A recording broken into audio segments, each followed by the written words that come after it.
Fala, torcedor São Bentista, está começando mais um podcast Papo São Bentista. Podcast um pouco mais triste depois de 5 meses, um pouco mais de 5 meses, porque São Bento vinha de 4 vitórias antes da parada. A gente volta a sentir o sabor da derrota, iniciando o Campeonato Brasileiro da Série C com derrota no Rio Grande do Sul para o São José, 1-0. Boa noite, Eury. Cara, sábado amargo, né? Boa noite, Maicon. Sem dúvida, 5 meses de espera, 5 meses de ansiedade, né? Esperando para que esse dia chegasse. Chegou, não foi como a gente queria. Eu acho que as circunstâncias do jogo pioraram isso um pouco, né? O fato de, como a gente vai falar, a gente poderia ter saído com a vitória, né? Mas, infelizmente, acabamos perdendo o jogo. E agora estragou um pouco o nosso final de semana, né? Essa é a parte ruim de ter jogo no começo do final de semana. Acaba abalando um pouco o resto do final de semana. Mas agora vamos focar no próximo jogo, né? Que também vai ser um jogo difícil e esperar a recuperação. Pois é, cara. Eu não sei, assim, exatamente o seu sentimento, né? A gente estava até conversando fora do ar, mas é muito complicado. Como eu falei, a gente vinha de 4 vitórias antes da parada, estávamos embalados. A gente tinha um time que estava jogando bem, estava se entrosando. E agora, esse novo time, que mudaram um pouco as peças, a gente já falou nos últimos episódios, a gente perdeu 3 ou 4 peças ali que tinham titularidade, né? E até conversávamos que essas peças não eram tão, assim, a gente tinha como substituir elas dentro do próprio elenco, né? A maioria delas, pelo menos. E a gente não esperava grande mudança ali na qualidade do time. Porém, no jogo de hoje, na minha opinião, a gente teve o São Bento bem abaixo. Obviamente, o tempo de preparação, o tempo parado, né? A maioria dos jogadores nunca tinham passado antes, né? Desde o começo da carreira, 5 meses sem jogar futebol. E isso já causa algum tipo de impacto. E ainda por cima, o tempo de preparação para o Campeonato Brasileiro da Série C, apenas 15 dias, né? O adversário treinando mais de 2 meses e meio, a gente até falou no podcast, e esperava realmente que isso fosse atrapalhar o time do São Bento, como atrapalhou, né? Eu acho que foi a primeira coisa que a gente notou no time, foi os problemas físicos, né? Os problemas de ritmo, realmente, de falta de tempo de bola, o time jogando de uma maneira reativa, começou a partir do Edson Vieira de uma maneira reativa, esperando um pouco do São José, e talvez, aí que tá, né? O São José, diferente do que a gente imaginou, começou com tudo, né? Eu, ao menos, imaginei que o time do São José, até pela volta ruim, né? Para quem não sabe, o São José voltou da parada, fez 3 partidas e perdeu 2, talvez também sofrendo com o tempo parado que teve, né? Eu até imaginei que estivessem mais prontos, né? Devido ao treinamento e devido também aos 3 jogos que conseguiram fazer ali no finalzinho do Gauchão.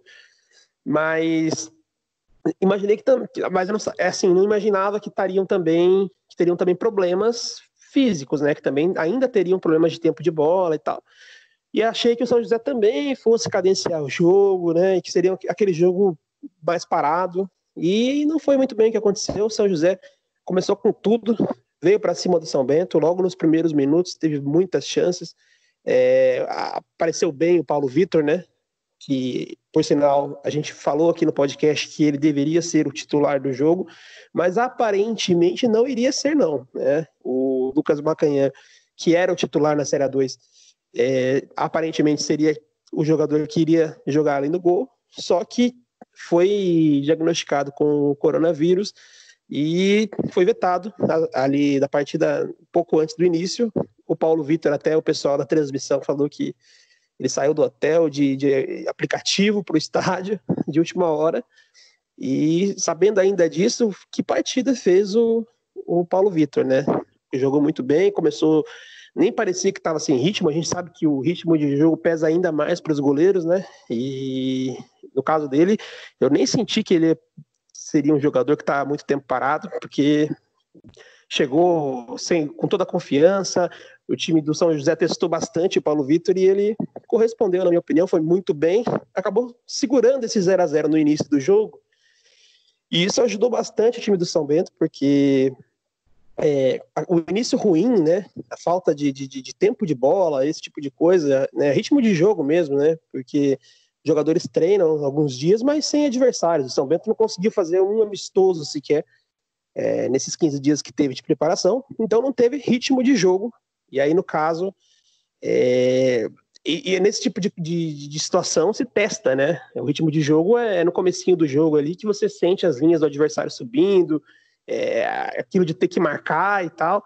Então, nesse começo de jogo foi o momento que o São Bento mais sentiu e que deu para ver que estava perdido, né? E eu até temia que a gente tomasse o gol ali logo no começo, que poderia comprometer o jogo todo. Mas aí o Paulo Vitor garantiu esse 0-0 no começo do jogo, até que o São Bento conseguisse já pegar um pouquinho mais do ritmo do jogo, entender mais o desenho da partida e começar a melhorar no jogo, né?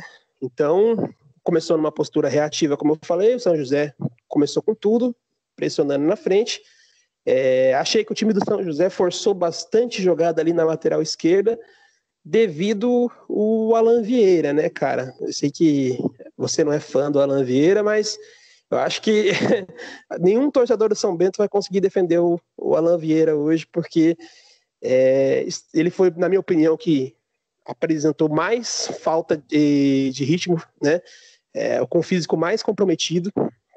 E eu acho que os jogadores do São José perceberam isso e começaram a forçar a bola ali pela lateral dele. Ele tomou algumas jogadas nas costas e tal, e que gerou algumas jogadas de ataque do time do São José, né? E quem também esteve bem nesse início complicado do São Bento foi o Douglas Assis, também inteiro, com o tempo de bola certinho, dando carrinho certinho de última hora, às vezes até corrigindo as besteiras que fazia o Alan Vieira, né? E aí, na virada do intervalo em 0-0, a virada estava 1-0, né, para o São José. O São José chega ao gol, o São Bento teve a chance antes do São José, né, com o Bambam, um passe do Thiago Primão, ele sai de frente para o goleiro, até que eu vi muita gente reclamando do Bambam nesse lance, né, dizendo que ele foi mal no lance, que perdeu o gol. Acho que até é a sua opinião, né, Yuri? Mas eu achei que ele foi bem no lance, ele dominou bem a bola, projetou o corpo bem, mas acabou chutando mal, né? Acabou, assim, nem tão mal também, porque passou perto do gol. O chute dele foi um chute rasteiro, cruzado, passou rente à trave. Acho que ele poderia ter feito o gol com um pouquinho mais de capricho, talvez. Mas o que deu realmente muita dó foi que em seguida a esse lance a gente toma o gol, um gol bem estranho ali. O time do São José faz um cruzamento, o Rafael Tavares aparece livre ali no meio da área, a bola tinha passado inclusive do Paulo Vitor, e eles conseguem abrir o placar, né, ainda no primeiro tempo, então, corrigindo, e até que eu senti que o São Bento não sentiu tanto o gol, até continuou ali tentando produzir no mesmo ritmo que estava, e aí tem o lance crucial do jogo, talvez, que é o pênalti, né? O Rafinha é derrubado num lance que poderia ser o gol de empate também, ele ia dominar a bola ali de frente para o goleiro na lateral, recebe a carga, pênalti, o Bambam vem para a bola, e aí vem também uma enxurrada de críticas pela maneira que o Bambam cobrou o pênalti, fazendo, sei lá, uma espécie, uma caminhadinha, refugando, voltando, né?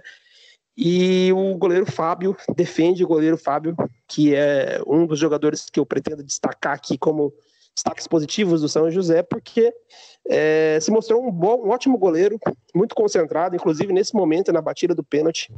A gente percebe ele bastante concentrado, ele não cai na pilha do Bambam, né, que dá aquela corridinha justamente para tentar ver onde o goleiro vai cair, para o goleiro dar sinais para ele, né? E eu também defendendo já o Bambam, porque muita gente criticou a cobrança dele, eu também não gostei, é óbvio, ele perdeu o pênalti, mas naquele tipo de cobrança é muito usada no futebol, né? Você caminha devagarzinho para a bola, esperando que o goleiro dê algum sinal para que lado vai cair, justamente para deslocar o goleiro antes de fazer a cobrança, né? Acho que ele tentou fazer isso, o Fábio não caiu na dele, ficou concentrado vidrado na bola, e aí o Bambam foi quem ficou desconcentrado na hora que chegou para bater o pênalti. Já estava, né, esperando que o Fábio caísse, o Fábio não deu sinal nenhum, então ele chutou. O goleiro defendeu o pênalti. O chute em si saiu muito mal batido, fraquinho, né? E nem foi tão no canto assim, foi mais pro meio do gol do que pro canto. O Fábio fez a defesa. E esse pênalti perdido, esse gol de empate que viria no intervalo, pode fazer fez toda a diferença, né? Pro restante do jogo, porque seria primordial para o São Bento sair pro intervalo com o resultado de empate, até fez por merecer, né? Já tinha feito no lance que o Bambam perdeu o gol. O que você achou aí, cara, desse primeiro tempo, né? Acho que praticamente o que decidiu o jogo, né? Então, cara, eu acho que a gente precisa saber separar as coisas, né? A atuação do time do São Bento foi fraca, foi muito fraca, né? Claro que já era esperado, claro que a gente tem que levar em consideração o fato de que o time estava 5 meses parado, o time treinou apenas 2 semanas, tudo isso tem que ser levado em consideração, sem dúvida. Mas foi uma atuação bem ruim, né? Apesar de tudo, foi ruim. Com todos os pesares, com todas as justificativas, foi ruim. Porém, eu acho que a falta de qualidade do adversário, que como a gente já falou no outro episódio, o time do São José é uma equipe fraca, com todo respeito ao time deles, né? Caso algum torcedor do Zequinha esteja nos ouvindo, mas o time é um time fraco, é um time que provavelmente vai brigar lá embaixo na tabela. Então essa falta de qualidade do time deles acabou equilibrando o jogo e deu uma falsa impressão de que o time jogou bem. Então 2 times muito ruins dá aquela impressão de que não, o time jogou bem, o que pra mim pelo menos não foi o caso. Os destaques positivos, como você falou, acho que mantenho, né, os mesmos. O Paulo Vitor, que acabou jogando pelo problema do Macanha com Covid, né? Foi muito bem o Paulo Vitor. Vamos ver agora se provavelmente ele vai ter sequência, né? Ele que deve jogar contra o Brusque. Vamos ver como que se ele mantém a regularidade. E o Douglas Assis muito bem também, né? O Bruno Leonardo eu achei que foi bem até o momento da expulsão. Até ali não havia se comprometido, não havia comprometido a equipe. Ele chegou e não tinha, foi a estreia dele, salvo engano, né? Se eu não me engano, ele não tinha entrado em nenhum jogo. Então eu gostei do Bruno Leonardo até o momento da expulsão. Porém, eu acho que o que mais chamou a atenção foram os destaques negativos. E uma ênfase para as contratações que acabaram jogando, né? Como a gente falou no outro episódio também, as perdas do São Bento não seriam tão sentidas assim. Eu acho que eu minimizei a perda do Marcos Martins. Eu pensei que fosse uma perda menor do que realmente vai ser. Eu vi que vai ser uma perda muito, muito cruel, muito difícil de superar. Os reforços mostraram que não estão num bom nível. Vamos torcer para que seja falta de ritmo, tudo isso, mas aparentemente não é. Aparentemente são problemas técnicos mesmo.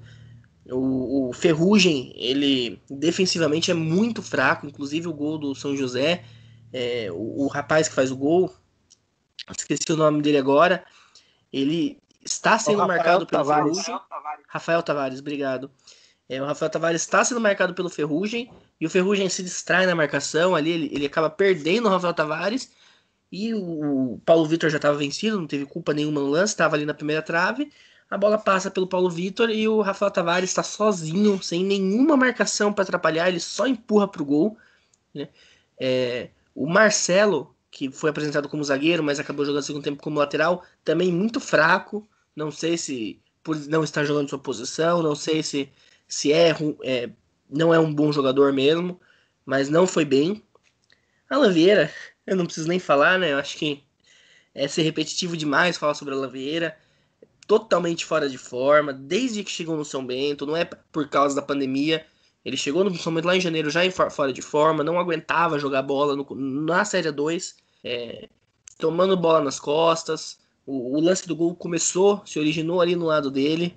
Então é muito complicado, vai ser muito difícil, né, a gente passar todo o Campeonato Brasileiro dependendo da Alan Vieira na lateral esquerda. Ali até a gente falava na hora do jogo, né? Tiveram 2 ou 3 lances que estávamos com a posse de bola e simplesmente o Alan Vieira se livrou da bola, deu no pé do jogador adversário. Em um lance ali totalmente desnecessário. Tinha vários jogadores somente perto dele. Ele tenta fazer uma inversão de jogo e a bola para no meio do caminho do jogador de São José, outra no campo de defesa. Então, eu acho que a maior lição que esse jogo deixou pra gente é que a gente não tem lateral, tanto esquerdo quanto direito. O Misael entrou também, jogou pouco tempo, mas não fez uma. No tempo que jogou, não mostrou grande coisa. Então, eu acho que as laterais vão ser um setor que vai preocupar bastante a gente. E é muito difícil, né? Um time bom, um time que brigue por algo grande, sem laterais. E no jogo de hoje, pelo menos, nós não tivemos laterais, nem esquerda nem direita. Quem esteve muito mal no jogo também foi o Eric Luiz, que vinha mantendo uma regularidade quando jogava, né? Errou bastante passe. Teve um lance ali que ele chegou cara a cara com o goleiro, acabou batendo para fora.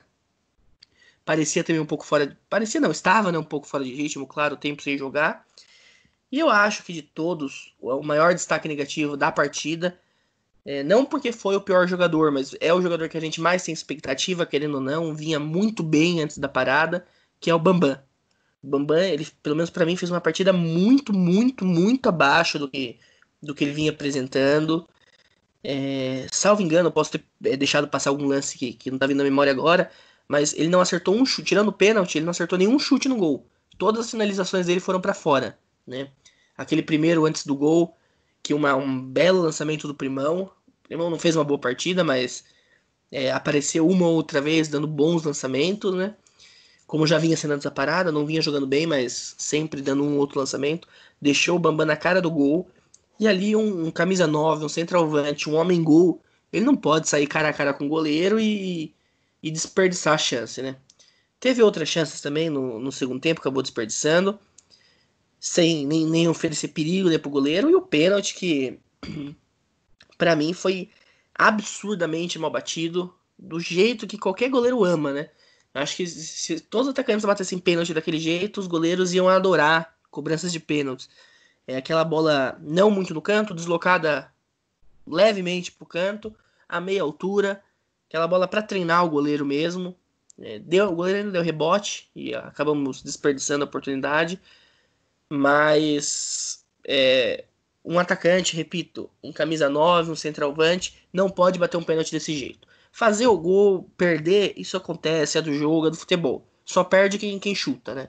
Mas eu acho que a forma como ele bateu, né? Falaram até no grupo do WhatsApp, e acho que a melhor definição, faltou vontade dele de fazer o gol. Ele chega, ele bate fraco, bate a meia altura. Então, pra mim foi o destaque mais negativo. Não para mim não foi o pior jogador em campo. Esse aí já tem a vaga cativa esse posto que é o Alan Vieira. Todo jogo que ele joga, ele acaba sendo o pior do time em campo. Mas eu acho que pela expectativa, o Alan Vieira é um jogador que a gente já não cria expectativa. Mas o Bambam, eu acho que pela expectativa que a gente criou, acabou decepcionando bastante. E eu acho que o ponto mais importante, né, foi a questão da derrota. Normal perder um jogo fora de casa, mas como eu falei, a qualidade técnica do adversário é baixa. Então a gente perdeu o jogo para um time que provavelmente vai brigar na parte de baixo da tabela e sem dúvida é um dos piores times do campeonato. Então esses 3 pontos podem fazer muita falta lá na frente, seja para brigar na luta, para escapar na briga por escapar do rebaixamento, seja na briga por classificação, né? A gente até falei para você, né? É um filme, eu tô revendo um filme que na Série B do Brasileiro aconteceu muito no ano passado. Logo na segunda rodada, contra o Figueirense Orlando Scarpelli, que a gente tinha vitória na mão, aí o Enal falhou. E aí, não, poxa, segunda rodada, é um campeonato de 38, a gente vai se recuperar. Aí depois teve o jogo contra o Operário em Sorocaba, que o Enal falhou de novo, a gente acabou empatando. Ah, não, poxa, é 10ª rodada do campeonato, a gente vai recuperar, relaxa. Aí teve o jogo contra o Guarani em Campinas, que era o Lanterna, mesma coisa, falhas defensivas, acho que foi do Romão, se eu não me engano, do Romão e do Alisson, zagueiro, salvo engano. Ah, não, a gente vai recuperar. E assim foi indo até o final do campeonato, né? Empatamos com o Figueirense de novo, aí empatamos com o Guarani, e no final das contas a gente ficou, né? Putz, se o Enal não tivesse falhado lá no Orlando Scarpelli, Nossa, se o Joilson não tivesse falhado contra o Guarani, se o Romão não tivesse falhado. Então, a gente tem que minimizar isso, né? Minimizar esses problemas, minimizar essas perdas de pontos bobas. Como a gente falou, a derrota não é um absurdo, por o time estar vindo de 5 meses parado, jogando contra um adversário que já estava jogando há um tempo, terminou o estadual. Mas o que dói é a forma como perdeu, né? Perdeu podendo ganhar. Então eu acho que a gente tem que. Uma derrota boba, uma derrota besta, perdemos pontos de bobo, porque tínhamos totais condições na partida de conseguir algo melhor, né? Pois é, cara. Eu acho que o principal que acaba afetando a gente, assim, é justamente esse sentimento de que dava, né? Esse que é o maior problema, né? Porque você vendo o desenho do jogo, né? Mesmo com a diferença de preparação, mesmo com o tempo que o São José tem a mais de treino que São Bento, como você falou, a deficiência técnica do time deles acabou equilibrando o jogo e acredito que as melhores chances tenham sido nossas, né? No segundo tempo nem tem muito o que falar, a gente vai lembrar do lance da expulsão do Bruno Leonardo, já porque o São Bento tentava pressionar lá no campo de ataque no campo de defesa do São José, tomou contra-ataque e o Bruno Leonardo teve que fazer a falta, foi expulso, e ainda a gente teve aquele lance do Guarujá, que ele roubou a bola do zagueiro e perdeu um gol cara a cara, tinha opção de passe, um gol que não pode perder também. Então teve o lance do Bambam, o lance do Guarujá, o pênalti, e o São José, assim, teve umas boas defesas do Paulo Vitor, mas não em chances tão claras quanto as nossas, né? E o gol deles que foi, claro, uma chance boa, né? Tanto que saiu o gol. Mas, no mais, a gente teve as melhores chances, então fica aquele gosto de que dava, né? E uma coisa que eu não gosto é exatamente isso. Esse tipo de minimização do revés. Tudo bem a gente falar o tempo de preparação, a gente citar falta de ritmo, tudo isso foram coisas que, assim, a gente não tem culpa, né? O estado de São Paulo teve uma pandemia, a reação de São Paulo com a pandemia foi diferente dos outros estados.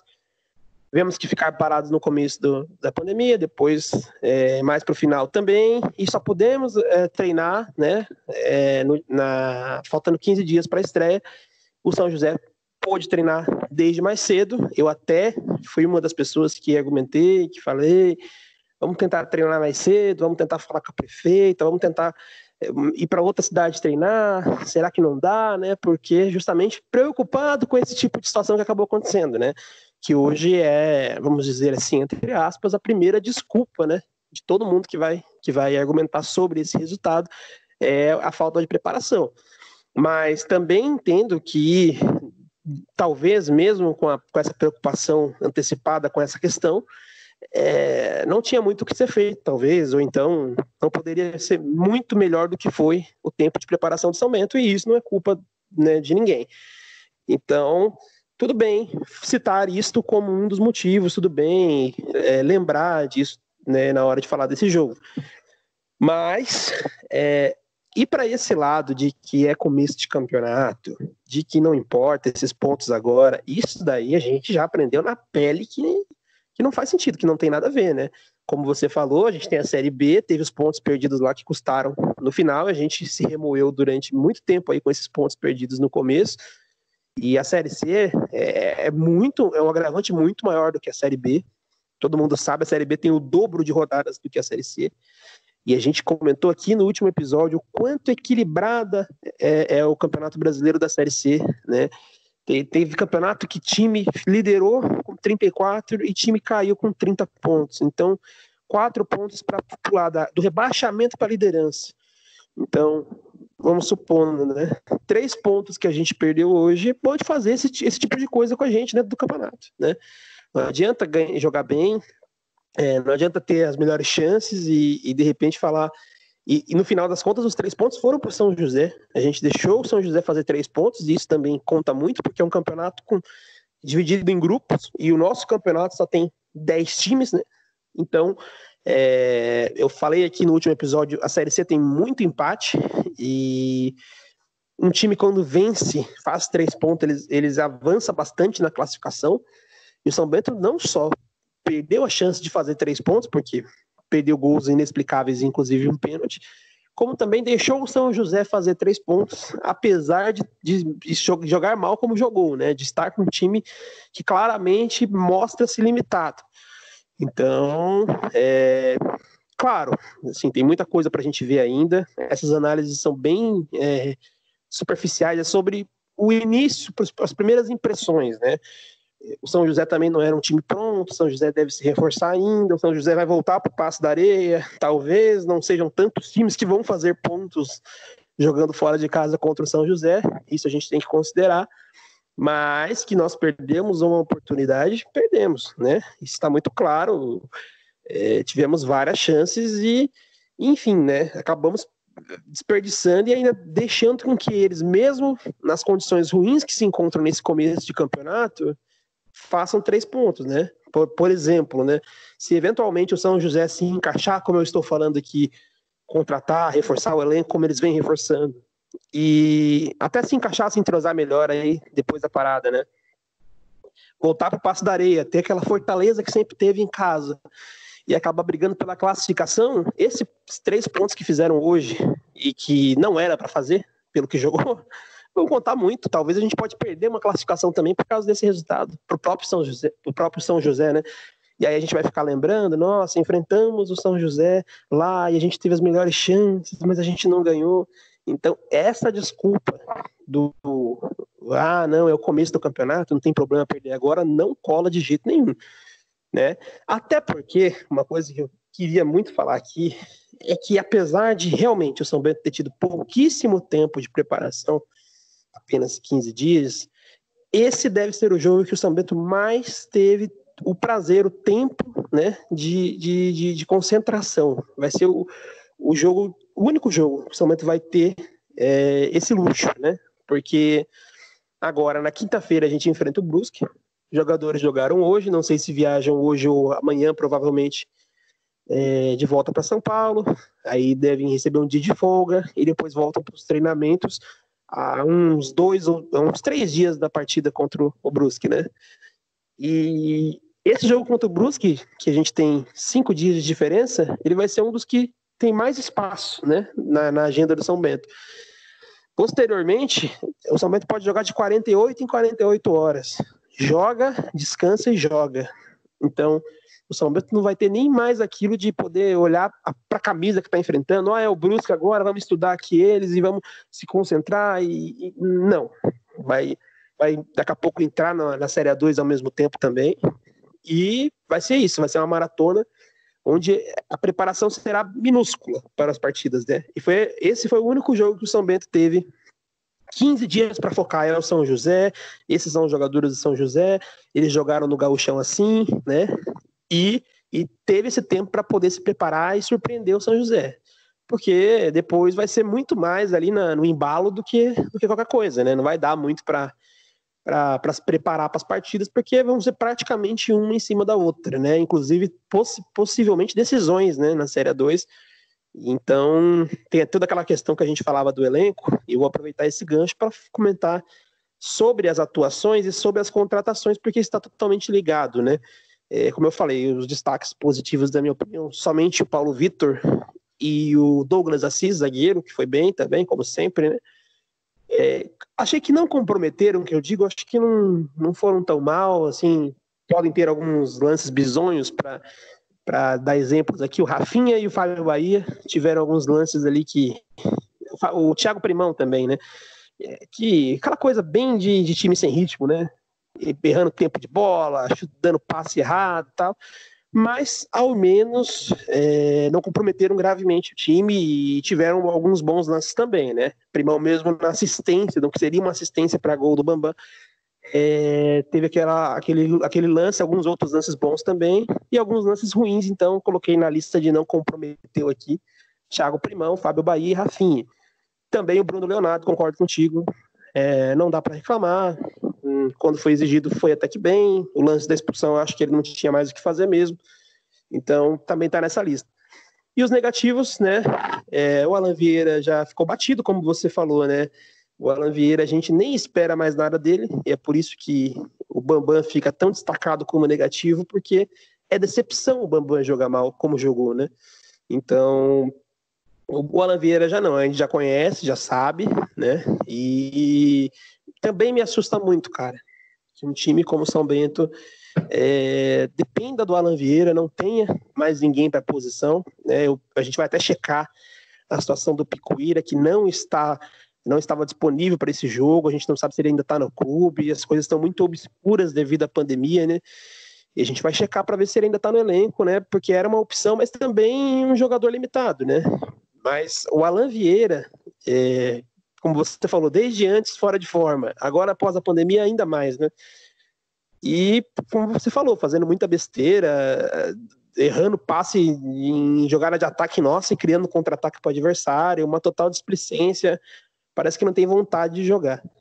E falando de falta de vontade, né, o Bambam também, no lance do pênalti, como você falou, né, eu defendi um pouco a cobrança dele, que já vi outros jogadores utilizarem esse recurso, já expliquei o que eu acho que foi a intenção do Bambam naquele lance, mas é claro, né, se você está jogando num time que se preparou apenas 15 dias, é um jogo difícil, fora de casa, que o time está se superando, saiu perdendo no jogo, as coisas não estão dando certo, você não tenta deslocar goleiro para bater pênalti, você enche o pé, né? O Bambam é um jogador que chuta muito forte, né?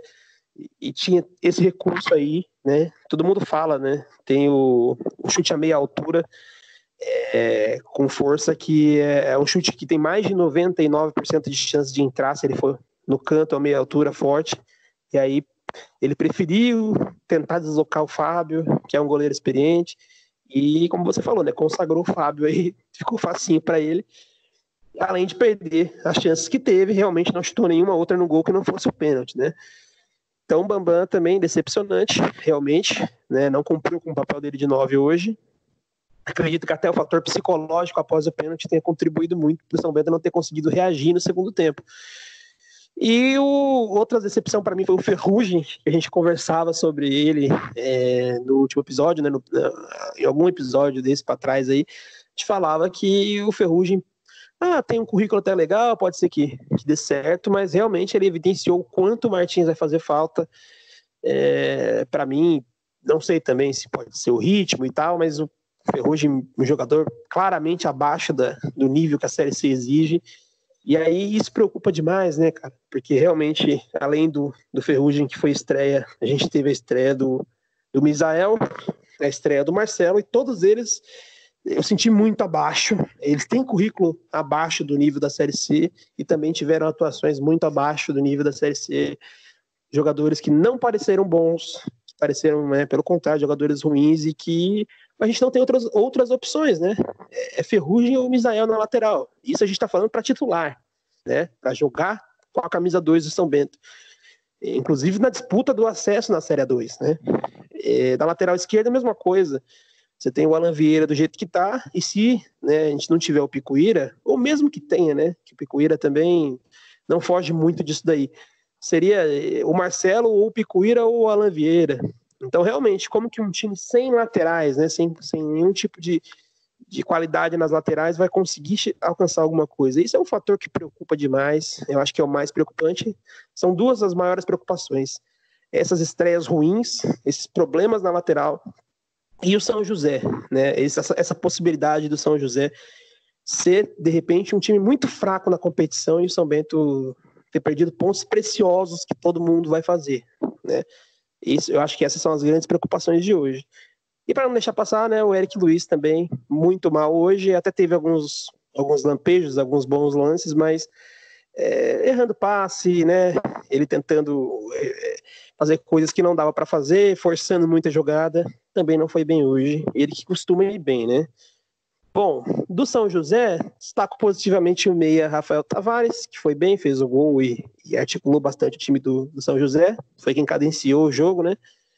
E o Roger, do meio de campo do São José, também estava ali roubando todas as bolas, estava sendo o cara que estava ganhando todas por São José, foi muito bem. E o goleiro Fábio defendeu o pênalti, foi bem seguro.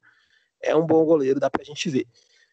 No mais, cara, acho que eu vou até, para encerrar aqui sobre o jogo, né, antes da gente falar da sequência do campeonato, vou colocar o a participação do ouvinte. O Matheus participou novamente conosco, ele vai falar a opinião dele sobre o jogo.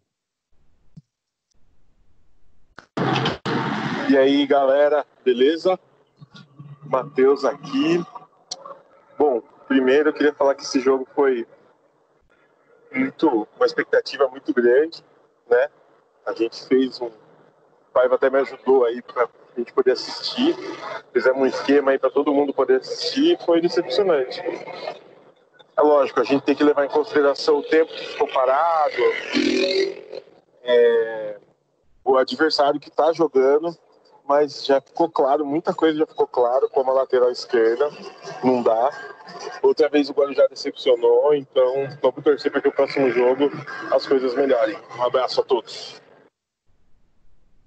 E a participação do Matheus, vou agradecer ao Matheus pela participação, é claro, sempre ele aí ajudando a gente. O Maicon Assaf também ficou de participar. Parece aqui para mim que ele está gravando o áudio dele agora. Vou esperar ele gravar para a gente tocar a participação dele, nem que seja no final do programa. Eury, para dar uma provocada aí sobre essas conclusões, a gente está aqui, né? O ouvinte vai perceber bastante frustrado com tudo como foi e como a torcida está reagindo ao resultado. Cara, uma coisa que eu preciso, né, colocar aqui também é que será que a gente não está sendo um pouco também incoerente com os nossos próprios prognósticos, né? A gente dizia que a falta de ritmo iria pesar, que o São Bento entrava como menos preparado, teria uma sequência difícil, que seria difícil pontuar nesses 3 primeiros jogos, né? São José fora, Brusque e Criciúma. Será que não está dentro do que a gente imaginou e que talvez as nossas próprias análises ali sobre o time do São José, a gente olhando ali os jogadores, o elenco, a gente colocou eles como um time fraco e talvez também possa não ser, né? Isso a gente vai ver no decorrer da competição e a frustração venha disso e talvez seja por isso essa sensação tão ruim. Então, sem dúvida, não, como eu falei, né, não é nenhum absurdo ter iniciado a Série C com uma derrota fora de casa, depois de 5 meses sem jogar bola e treinando 2 semanas. Perder de 1-0 é completamente normal e compreensivo, né? Eu acho que a grande questão antes de tudo, a gente é torcedor de São Bento, a gente sofre, a gente chora, a gente comemora, a gente se alegra, e a gente também fala muito com emoção às vezes, né? Mas eu acredito que essa frustração vem de como foi o jogo. Como eu falei, a atuação do São Bento, como já era de se esperar, foi ruim. Porém, a ruindade do adversário acabou tornando um jogo parelho. E esse jogo parelho fez com que tivéssemos mais chances de gol, chegássemos mais perto do gol, né? O São José fez um gol, mas fora isso não teve tanta ameaça assim. A gente chegou com muito mais perigo, teve pênalti, teve gol perdido do Eric Luiz, teve gol perdido do Bambam, o Guarujá com aquele gol perdido absurdo também. Um jogador profissional não pode perder um gol daqueles, um atacante. Então eu acho que a maior frustração vem daí. A gente ter criado condições para vencer a partida. Se a gente tivesse jogado mal, totalmente desentrosado, era uma coisa, né? Mas o fato da gente ter condição de ganhar, um jogo que pra mim acho que me marcou demais, foi no ano passado, já falei ele, vou falar dele de novo, foi São Bento e Figueirense, lá no Orlando Scarpelli, né? É plenamente normal o São Bento perder pro Figueirense lá em Santa Catarina, em Florianópolis. É um resultado esperado. Você não vai pra Florianópolis, claro que você sempre quer ganhar o jogo, mas você não vai imaginando voltar com os 3 pontos. Você quer ganhar o jogo, mas você não espera que você vença assim o Figueirense jogando lá. Porém, no jogo que a gente fez, a gente jogou melhor que o Figueirense, a gente teve plenas condições de ganhar, estávamos ganhando o jogo até os 41 do segundo tempo, e no final, com uma falha do goleiro, à época, a gente acaba tomando um empate. E depois esse vira um dos jogos mais lamentados, né, ao final do campeonato. Então, assim, era normal ter perdido aquele jogo? Era. A gente empatou, foi um bom resultado? Foi um bom resultado. Mas as circunstâncias do jogo, a forma como a equipe jogou, como o adversário se portou, fez com que a gente sonhasse com a vitória. E eu acho que é o mesmo nesse jogo. A situação, o adversário também ser fraco, deu uma iludida na gente, criou uma esperança na gente que a gente pudesse ter conseguido um resultado melhor, que infelizmente acabou não vindo. Então, como torcedor, vem aquela frustração, né? Eu acho que grande parte dessa nossa frustração se deve a isso. Bom, cara, vamos aproveitar então aqui. Nós estamos aí com essas opiniões bem raivosas, né, sobre a situação do time. Estamos argumentando por quê também, né? Mas agora o ouvinte vai ter o contraponto, porque quem vai opinar agora é o Maicon Assaf, torcida do São Bento conhece ele, é bastante otimista. Então Mais vamos ver a otimista opinião dos dele. torcedores. Acho que o mais otimista dos torcedores. Então, para quem tá bravo com a gente, quem está falando muito mal, agora o Assaf vai trazer um pouco mais de otimismo pro podcast. Fala galera, Papo Sambentista, tudo bem? Maicon Assaf por aqui. Primeiramente eu quero agradecer muito a vocês, né, por estar me convidando aí para participar aqui com vocês desse podcast, né? Um dia muito especial para todo mundo, que é o nosso retorno ao futebol em meio à pandemia, né? E acredito que as coisas vão melhorar, né? Tem que ser otimista. Eu acho que o jogo de hoje mostrou, né, que o time foi bem, né? Eu achei que foi muito bem não, foi bem. Mas dava para ter matado o jogo, né? Infelizmente a gente não matou o jogo, né? Perder pênalti não dá, não pode perder pênalti de jeito algum, principalmente jogando fora de casa, e a gente tem que ir para cima. Eu acredito muito, estou totalmente otimista, entendeu? E tenho certeza que vai dar tudo certo e o acesso vai vir. O professor Edson Vieira sabe muito, sabe trabalhar com um time assim, né? Todo mundo sabe disso e com certeza vai dar tudo certo. Porém, a gente precisa estar acreditando e apoiando, né? Com essas críticas que a gente vem ouvindo de atletas, essas coisas, acaba... Ainda bem que não chega no atleta, né? E se chegar, acaba desanimando o atleta. Mas vão dar a volta por cima, com certeza. Esses treinamentos aí vão ser muito bons, né? E pode ter certeza, a gente vai conseguir. Eu vejo o time classificando e conseguindo um acesso. Beleza, galera? E tem coisas nos bastidores, né? Coisas boas que vão acontecer. E acredito que são coisas que vão melhorar muito pra gente.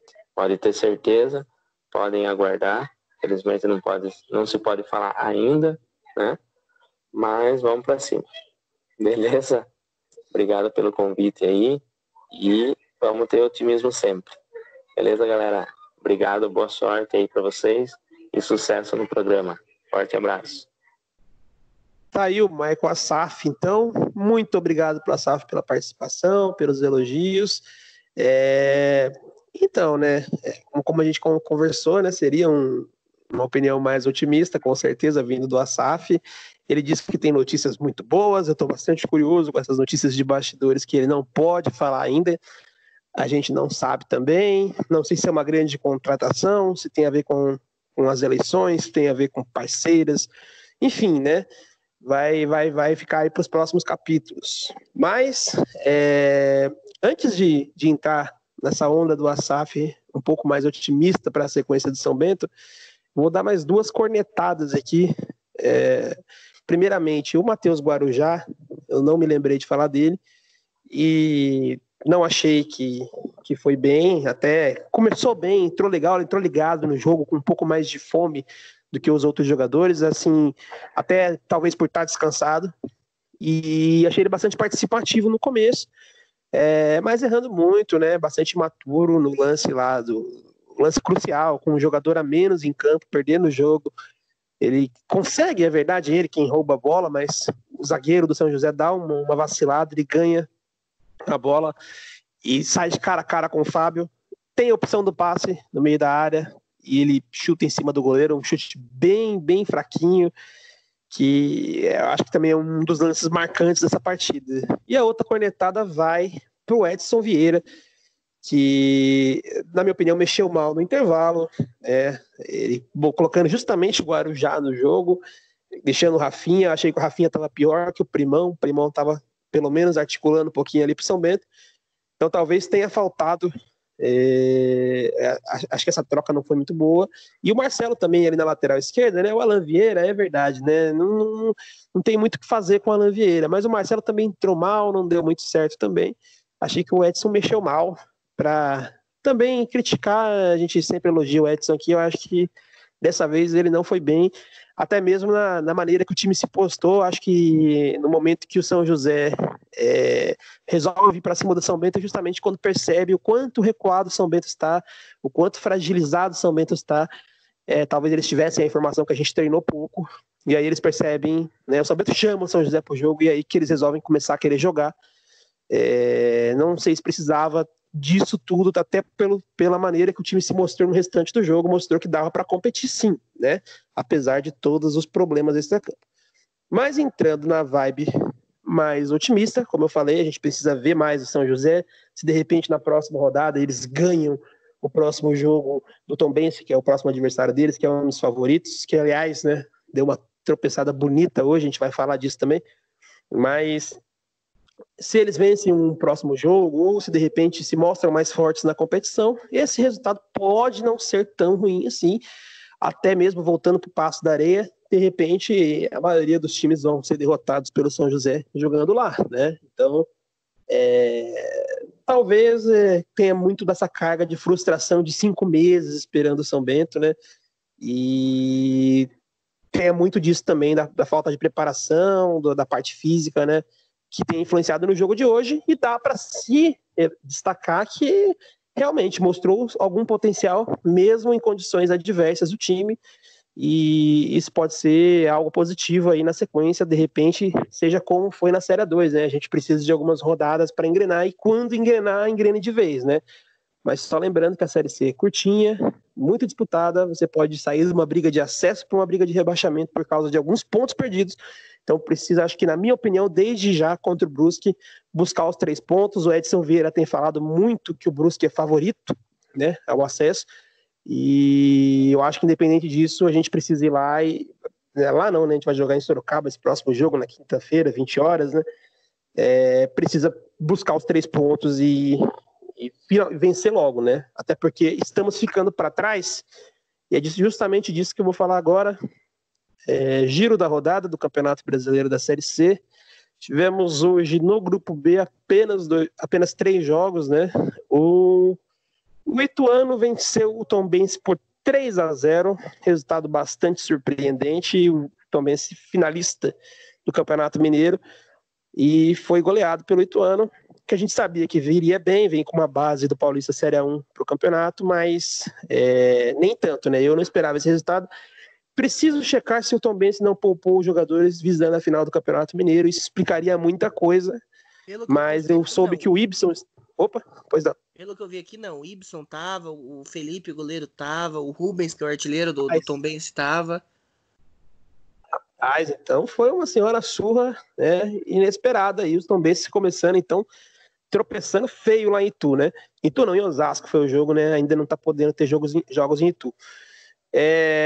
Tivemos também o Brusque vencendo o Ipiranga na Bacia das Almas, no apagar das luzes.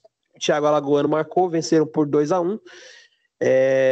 Esse resultado mais esperado também não foi bom para nós. Sempre disse que quanto mais empates, melhor, né? Já que a Série C tem muitos empates, e nessa rodada não tivemos, né? O São Bento perdeu do São José, o Ituano goleou o Tombense, e o Brusque venceu o Ipiranga. Esse jogo estava empatando até o finalzinho. Com isso, nós já temos 3 times do nosso grupo que fizeram 3 pontos, e o São Bento, ainda zerado, vai ter que na próxima rodada vencer para tentar se igualar com eles, para vocês verem como é que já começa a ficar complicado, até porque são poucas rodadas, né?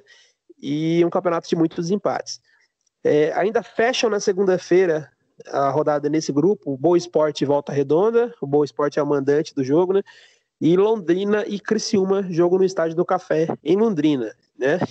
E no grupo A, tivemos empate entre Paysandu e Santa Cruz 0-0, e o empate também entre Manaus e Vila Nova 1-1, Vila Nova empatando no finalzinho. Já fazendo jus ao que eu disse, né, o cenário de empates da Série C no grupo A, 2 jogos, 2 empates. Cara, falando dessa sequência do São Bento aí, São Bento e Brusque, quinta-feira, a próxima partida. O Brusque realmente é um dos favoritos, finalista do Campeonato Catarinense, um time muito mais encorpado, como nós mesmos analisamos no último episódio. E o próximo adversário, o São Bento precisa ganhar, né, cara? Não pode pensar de outro jeito, né? Um jogo dificílimo, sem dúvida nenhuma. Talvez um dos, se não o mais difícil. O Brusque, não, como a gente falou no outro episódio, o Brusque, apesar de não ter tantos jogadores conhecidos, é um time que joga junto há bastante tempo, é um time entrosado, é um time que está na final do Catarinense, apesar do Catarinense não ser o melhor dos estaduais, está na final do seu estadual. Então, não vai ser um jogo fácil. Vem de vitória, ganhou do Ipiranga de Erechim agora na estreia. O jogo é em casa, pouco tempo para se recuperar, o time não vai ter tanto tempo para treinar, né? Então o problema da falta de entrosamento, da falta de ritmo, provavelmente se mantenha. Só que é aquela coisa, uma derrota numa situação dessas não é algo a se desesperar, é algo que já pode ser esperado. Porém, dadas as circunstâncias, né? Uma vitória se torna imprescindível. Então vai ser aquele jogo que, se não for na qualidade, se não for no toque de bola, se não for na técnica, tem que ser na raça, nem que seja para deixar o time estacionado lá atrás e tentar sair em contra-ataque. Acredito que o Edson, que infelizmente, né, eu sempre elogiei bastante, quem me conhece sabe que eu gosto demais do Edson, mas infelizmente não foi bem nesse jogo. Torcer para que no próximo jogo ele consiga implantar o que vinha sendo feito antes da parada, para que o time possa surpreender contra o Brusque, né? Porque um resultado positivo a nosso favor é surpreendente contra um dos favoritos ao acesso, que é o Brusque, com todo o dinheiro que eles têm. Eu acho que dentro da situação que o próprio time se colocou, né, devido a esse resultado contra o São José, até o empate seria um resultado, né, mais aceitável e lembrando que a gente entende totalmente todos os problemas, né, de preparação que o time teve, mas começar perdendo numa Série C não é bom. Eu até vou fazer uma ressalva, eu me lembro da Série C de 2017, a Série C do acesso, que o São Bento enfrentou o Mojimirim na primeira rodada, também fora de casa, o Mojimirim todo remendado, cheio de meninos da base, porque não tinha quem pôr em campo, cheio de jogadores que tinham assinado contrato no dia anterior, e o São Bento ficou no 0-0, perdendo muitos gols, assim como foi lá em Porto Alegre. Então talvez seja, para quem é supersticioso, né, algo para se apegar. Não começamos bem também a Série C, que subimos em 2017, e os pontos naquela ocasião não fizeram falta. Então vamos torcer para que seja assim de novo, né?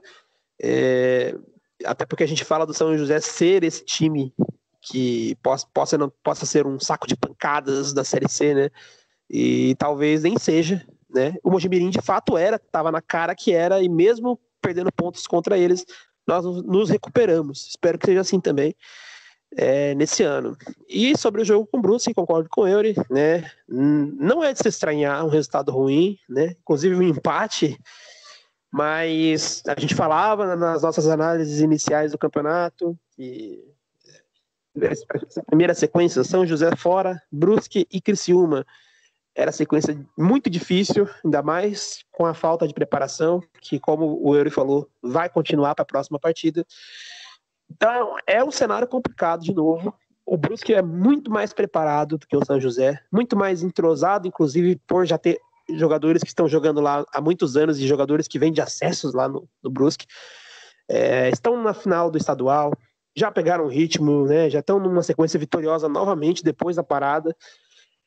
Então é uma parada muito mais dura para o São Bento, eu acredito, esse jogo, mas temos que nos superar, né? Da mesma maneira que desperdiçamos a oportunidade, né? Falamos tanto da grama sintética que não ia ter, que era muito bom para o São Bento, e deu na mesma, perdemos do mesmo jeito, né, jogando em Porto Alegre. Agora precisamos compensar um jogo que talvez a gente não espere vitória, vencer, né? E acho que essa tem que ser a mentalidade, até porque logo vamos bater nessa tecla, vai ter Série A2, vai ter que conciliar, talvez vai ter que girar o elenco, os problemas físicos devem aparecer, o time, né, já teve muitos cartões nessa primeira partida, pode ter ainda mais na próxima, e aí pode ter suspensões, e enfim, né? Então tem que fazer ponto, e tem que tentar aproveitar, e vencer essa partida. Então, espero que o Edson realmente perceba tudo isso e consiga preparar o time da melhor maneira possível. Vamos estar sempre na torcida, que fique claro. A gente critica, eu acho que esse é o nosso papel, comentar, dar a nossa opinião, respeitando a de todos, mas a gente sempre vai torcer pelo São Bento, obviamente. Eu espero que todos tenham a consciência disso. Bom, cara, vou encerrar então aqui o programa. Hoje eu vou pedir para você, ouvinte, que você se inscreva no nosso canal, não costumo pedir. Andei reparando nos números, 75% das pessoas que nos ouvem não são inscritas, apenas 25% são. Você é inscrito, muito obrigado. O pessoal que vem aqui todo episódio, escuta o programa, vai embora. Se inscreva no canal, ativa o sininho aí para vocês estarem recebendo as notificações quando sair episódio novo, né? E curtam também lá nossas redes sociais, Facebook, agora tem Instagram, né, Yuri? E mais uma opção para vocês estarem seguindo o podcast. Muito obrigado, pessoal. Muito obrigado. Boa noite, Yuri. Até a próxima, cara. Boa noite, Maicon. Até a próxima. Boa noite, amigo somentista. Que possamos voltar aqui com mais otimistas, né? Igual a SAF. Tomara que consigamos um bom resultado contra o Brusque. Reitero aí seu pedido pro amigo nos seguir nas redes sociais, agora também com o Instagram, né? Então nos dá essa força lá. E eu acho que é isso. Até a próxima, torcendo e fazendo o possível sempre, né? Tudo que a gente puder pelo bem do São Bento.